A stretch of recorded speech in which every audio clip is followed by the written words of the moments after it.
Hello there, and welcome back to the Codex. So, our fishiest Warframe, Yareli, has finally been primed, as you can see here.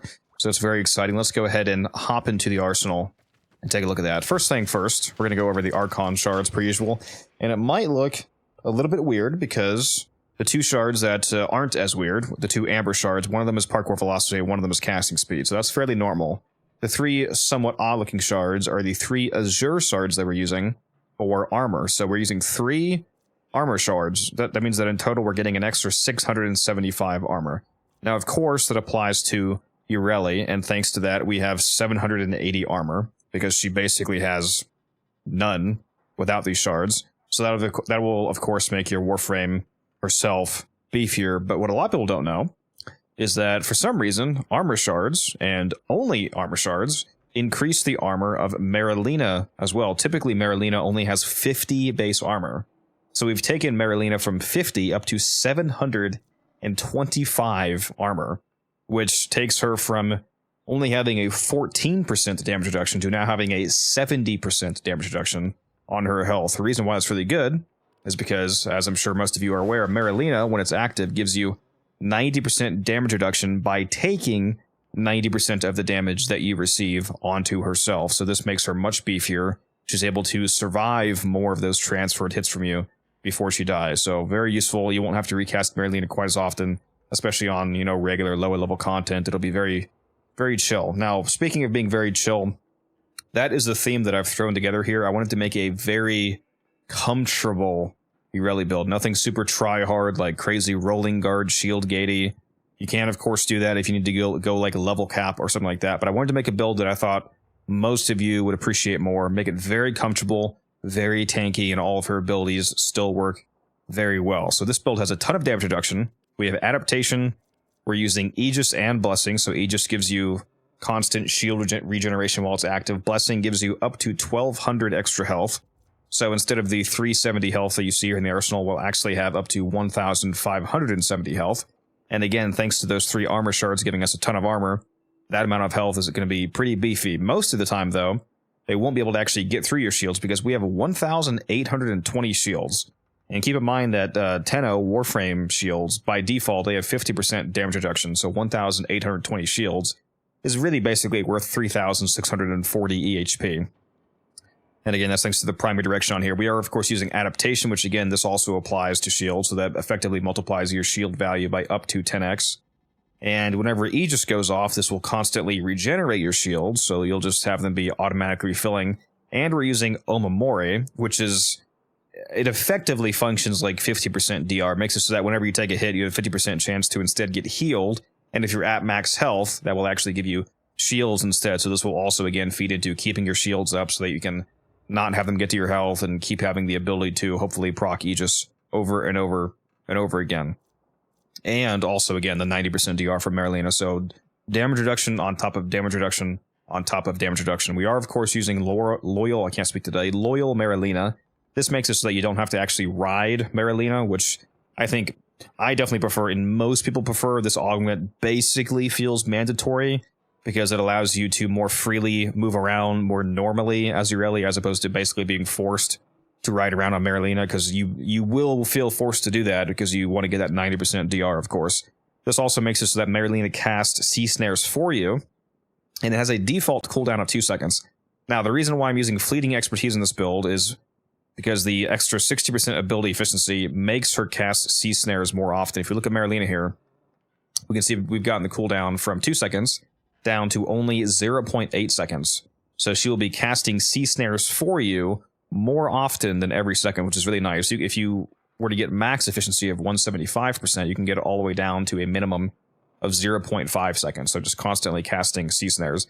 That's why I'm not using Blind Rage instead of Transient Fortitude, for example, because if I threw this on, you can see that it's now up to 1.9 seconds. So we've just doubled how long it takes Merulina to cast her next sea snares effectively. And I like her casting sea snares for me, so it's pretty nice. Another really potent thing about the sea snares that she casts for you, fun fact, is that the sea snares damage vulnerability from the snare that Merulina cast is multiplicative to sea snares that you cast. So if Merulina casts a sea snare with 300%, how many times have I said the word sea snare? Holy. So if Merulina cast a Sea Snare, for example, that triples the damage that an enemy takes, but then you self-cast Sea Snare, which again would be the same triple damage, those are actually multiplicative with each other, so that'd be times 3 times 3. So now they take 9x damage. So if you really need somebody dead, keep in mind that this also functions as a hilariously insane multiplier for your first ability.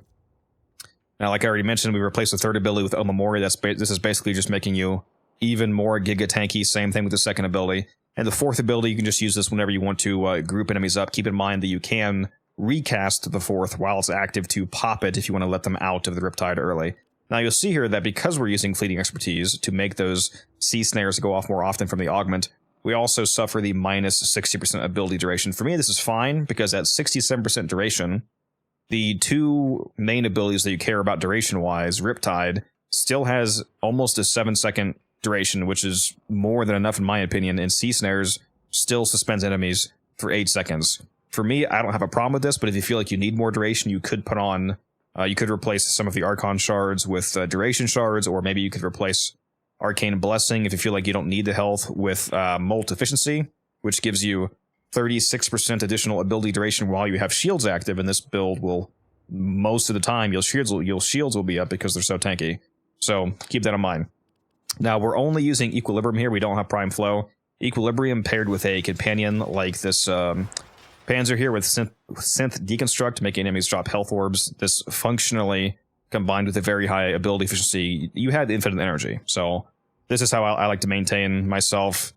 Super reliable. Also in the companion, if you want to make your health even better, if the enemies do get past your shields, say for example you take a little bit of toxin damage, if you want to be able to passively recover that health without even having to think about it, you could also use the Hunter Recovery mod on your companion, which makes it so that your companion heals your health bar for 30% of the damage that it does, which is super common on the Panzer because viral quills damage counts towards that. So very nice. And of course we also have the classic Tenacious and Reinforced Bond for our weapon buffs, which is going to be good on frame like this because Yareli is basically a very strong, tanky weapons platform. Now, speaking of her being a weapons platform, don't forget her passive gives you 200% additional crit chance to secondaries while you're moving.